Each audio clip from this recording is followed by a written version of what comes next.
I wanted to get this out before conference season because right now, as a conservative leading girl, I'm kind of feeling politically homeless. Kemi was supposed to be the one. She's sharp, smart, anti woke, a reboot for the right. So why does it feel like she's just doing nothing? Let's rewind back to 2020 for a second. Black Lives Matter is everywhere. Every corporation has turned its logo into a black square. LinkedIn is weeping. People are listening and learning in between oat flat whites. And politics. Politics is scrambling, desperate to find its diversity poster girl.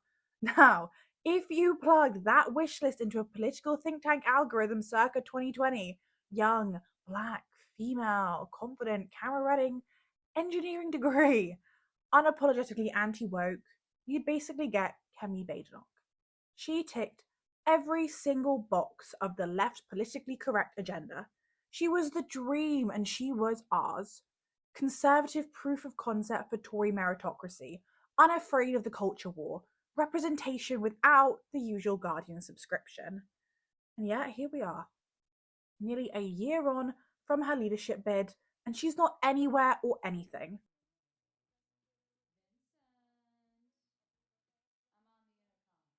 So, what's happened to her? See, the thing that people miss about Kemi is that she's not just a politician, she's an engineer. She seemed to offer a lot, but now what we just see is textbook engineer energy, orderly, logical, and kind of stubborn. And that's great if you're like designing a bridge. But if you're trying to lead a country, you need vision, you need charisma, you need feeling. Where's her agile development? Where's her MVP? Minimum viable politics in this case. Where's the test driven development of the new Tory narrative? Because right now, she's patching legacy code from the Cameron era, running it on a Sunak shaped server that keeps crashing under the weight of its own apathy. She should be a startup. She's young.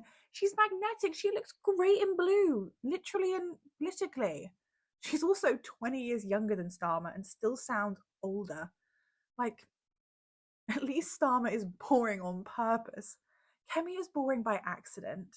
She is proof that engineers need UX designers. She can build policy, but she doesn't know how it feels or help others believe in it. There's no emotional wireframe, no intuitive experience, no, oh, I get it moment. She's operating with cold code, no softness or humanity, and politics is theatre. And Kemi still feels like she's drafting internal emails for gov.uk. Where is her narrative or flair? And that's what's truly insane to me is because she's not even in power. She has the luxury of freedom, no treasury red tape, no cabinet drag, no responsibility. She could be radical, she could prototype, she could use the Conservative Party as a case study. Here's how I'd rebuild the country. Watch me fix this mess first. But instead, she's just play acting. She's cosplaying legacy politics. She's giving knockoff May without the naughty Wheatfield story. Remember when that was politics? Teresa May in kitten heels saying the worst thing she ever did was trample crops. Who knew that that was the golden era? Oh God, is Kemi making me nostalgic for Teresa May? This has been the worst, most backwards day of my life. Oh, it was weird, but at least it had character. Kemi doesn't even have that. She's not the villain. She's not the hero. She's not even a meme. She's stuck in this weird civil service role play. Everyone else is out here doing politics as content, literally walking onto the tube with a camera crew like, hi there, I'm an MP and I'd like to ask you why you haven't paid your fare, Robert Jenrick style. But Kemi isn't even doing that. She's just quietly competent. And culturally, she's the glitch. Liberals should love her. She's the DEI dreamboat. If only she'd say the right thing. But she won't. And the Conservatives, they'll just parade her on stage at conference, but they haven't really let her lead. She's not shaping the future. She's just standing near it. And sadly, she doesn't speak like someone with a dream, not a fairy tale, but a vision of what she could deliver for this country with the right team behind her. She doesn't act like someone who's building a movement. She just feels like she's following procedure, like building IKEA furniture. Like she's got the job title and she's just maintaining it. No one seeks her guidance and no one is quoting her thinking. And we don't even know what she wants. She could have said, here's the new Tory brand. Here's the new British centre right. Here's my generation's version. But instead, she's patching the same old system and hoping it somehow bootstraps itself into relevance. And you can't lead from a legacy code base. You can't inspire if you've already given up on imagination. And you can't change the story if you're not even writing it. And I think part of the reason that Kemi just feels so absent from it all is because she doesn't fit in the archetypes we've built, especially not online. She's not a trad wife or a cottagecore girl. She's not a hot take girl boss. She's not even that girl with a clean fridge and a journal. She's definitely not the rage bait, cigar smoking, alpha femme TikTok archetype who says facts don't care about your feelings while doing a makeup tutorial. And in a media landscape where existing isn't an identity, that's dangerous because it makes you invisible. But she's also developed this really weird grown up in the room energy. Like she thinks the way to stand out is just to look perpetually unbothered. You'll see it at PMQ. Starmer ducks a question. Instead of biting back or cutting through, Kemi just sort of stands there, poised and disdainful, as if she's above it all. But we don't need another woman in politics who acts like she's above the noise. We need one who can slice through it. This don't stoop to their level persona might work in boardrooms, but it doesn't work when your country's on fire and the silence reads as detachment. But after the Princess of Wales and the Queen, which I will never get used to saying that, it should be Queen Elizabeth II in my mind, Kemi is, on paper, one of the most high profile women in public life in this country. She should rise to the service in that role. She should be the cultural moment, but she isn't. And she's not the girl boss. She's not the matriarch. She's not even the voice of clarity, conviction, or nuance. She's just there. And I think that maybe Kemi is playing politics like it all still happens in Westminster. Like what happens at the dispatch box or who gets the last word at PMQ still matters. But the country's moved on. We're past debate club. We're at boiling point now.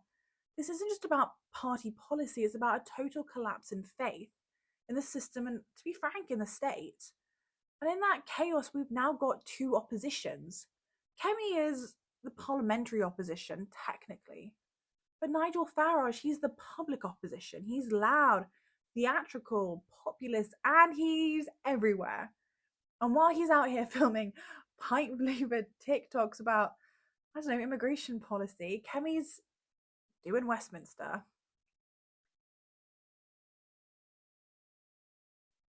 And it's a shame because I actually think that one of her best qualities is she doesn't try to be divisive.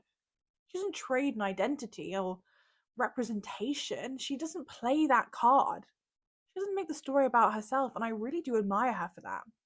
Because Kemi should be the story. She's everything we say we want in public life.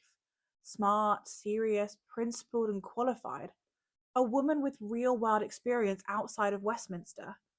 And if we lived in a country that actually celebrated substance over spectacle, she'd be the national poster girl for what's possible. But modern politics doesn't reward that. Our media ecosystem thrives on outrage and clickbait and little clips designed to go viral. And if you're not feeding the algorithm, then you're just getting drowned out. Because if she does actually have a plan, if she really does actually believe that she could rebuild Britain, she has to say it. Get a team, get a strategy, and get serious about communication. Because this slow and steady thing, it's not winning anything anymore. Look, Nigel Farage can be exhausting. One minute he's raging, the next he's pandering, and after that he's contradicting himself. But at least he knows that he's playing the public opposition. He's acting it out for a country that doesn't feel heard. Meanwhile, Kemi's still acting like the show is happening inside the chamber, when half of her party is making videos on TikTok like they're backbench YouTubers. She's just nowhere. That's what I don't get is that she's supposed to be the face of opposition, but she's not even attempting to face the public. She's choosing to face Parliament. It's like she's running a rehearsal for a play that no one's attending, and I don't get it. Because if anyone had the right to step into chaos and lead, it was her. And I can't help but wonder if Kemi fades, and to be honest, she might, what exactly are we left with? What happens when the most obvious candidate to modernise the right just disappears into the grey? What does that say about the future of female leadership, of politics that isn't trying to go viral? Kemi is in this strange shrinking space where a lot of conservative women quietly disappear. She's too serious to meme, she's too careful to admire, and she's too soft to command, too firm to coddle. She's not even making people like her. She's making people overlook her, and that's what Labour and Reform want and need. That we know that the country is not happy with Labour. We know there is space and a vacuum. But Kemi's doing backroom politics when the country is screaming out for clarity. Maybe this is naive, but I keep hoping that she's going to show us something new. But the time is now. Maybe the biggest twist of all is that we don't have a single culturally relevant young British conservative woman in public life. We've got a few rising men, whether you like them or not, but women, none. And Kemi had the platform. She had the moment. She's just letting it slip through her fingers. But her silence, that slow fade, that might just be louder than anything she's ever said. She needs to wise up, shape up, or ship out. And Kemi, the choice is before you. So let me know about what you think about this in the comments. Do you like Kemi? Do you think that she was the right leader for the Tories? But also, let me know if you're a little bit politically homeless like me. And as always, have a think about liking and subscribing. Thank you.